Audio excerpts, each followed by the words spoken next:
मैं 10,000 मीटर की ऊंचाई पर बेहोश हो गई थी। जैसे ही अवतरण की गति बढ़ी, मैं तुरंत होश में आ गई। मैंने हॉट एयर बलून की केबल्स को पकड़ने की कोशिश की, लेकिन बहुत देर हो चुकी थी और मैं फिर से बेहोश हो गई। जब मैंने अपनी आंखें खोली तो मैं खुद को 10,000 मीटर की ऊंचाई पर लटकती हुई पाई। उस समय तापमान लगभग -40 डिग्री सेल्सियस के करीब था। मैं जल्द ही जमकर मरने वाली थी। मैंने टोकरी में बैठे अपने साथी को मदद के लिए चिल्लाया, लेकिन वह पहले ही कोमा में जा चुका था। मुझे जितनी जल्दी हो सके टोकरी में लौटना था और निकास वाल्व खोलकर नीचे उतरना था, ताकि मैं बच सकूं।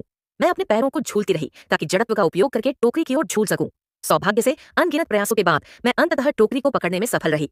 आराम करने का समय नहीं था। मैंने जल्दी से निकास वाल्व को खींचने की कोशिश की, लेकिन वह पूरी तरह से जमे हुए था और बिल्कुल भी नहीं खुल रहा था। एकमात्र रास्ता था ऊपर चढ़ना। मुझे धीरे धीरे रस्सी पर चढ़ना पड़ा और अंततः हॉट एयर बलून के किनारे तक पहुंचना पड़ा। लेकिन यह चढ़ाई सबसे कठिन हिस्सा था। एक गलत कदम भी मुझे नीचे गिरा सकता था। मैं पास में लटक रही रस्सी को सुरक्षा रस्सी के रूप में इस्तेमाल करना चाहती थी, लेकिन मेरा हाथ उससे पहुंच नहीं रहा था। इस समय मेरे पास कोई ताकत नहीं बची थी और मेरी चेतना धीरे धीरे धुंधली होने लगी थी। एक बेहोशी में मैंने अपने साथी को देखा, जिसकी किस्मत अज्ञात थी, और इसी ने मेरी जीवित रहने की इच्छा को फिर से जगाया। मैंने अपनी सारी ताकत जुटाई, अपने शरीर को समायोजित किया और पास की लटकती रस्सी को पकड़ने की कोशिश की। मैंने सुरक्षा रस्सी अपनी कमर में बांधी और पूरी ताकत से ऊपर चढ़कर बलून के शीर्ष तक पहुंच गई।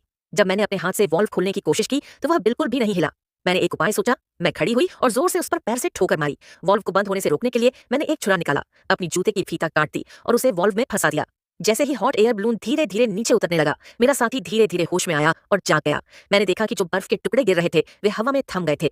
इसका मतलब था कि हॉट एयर बलून बर्फ के टुकड़ों से तेजी से नीचे उतर रहा था। हम जल्दी से रस्सी खींचकर वाल्व को बंद करने लगे, लेकिन गलती से बहुत ज्यादा ताकत लगाई, जिससे वाल्व पूरी तरह से खुल गया। नीचे उतरने की गति लगातार तेज होती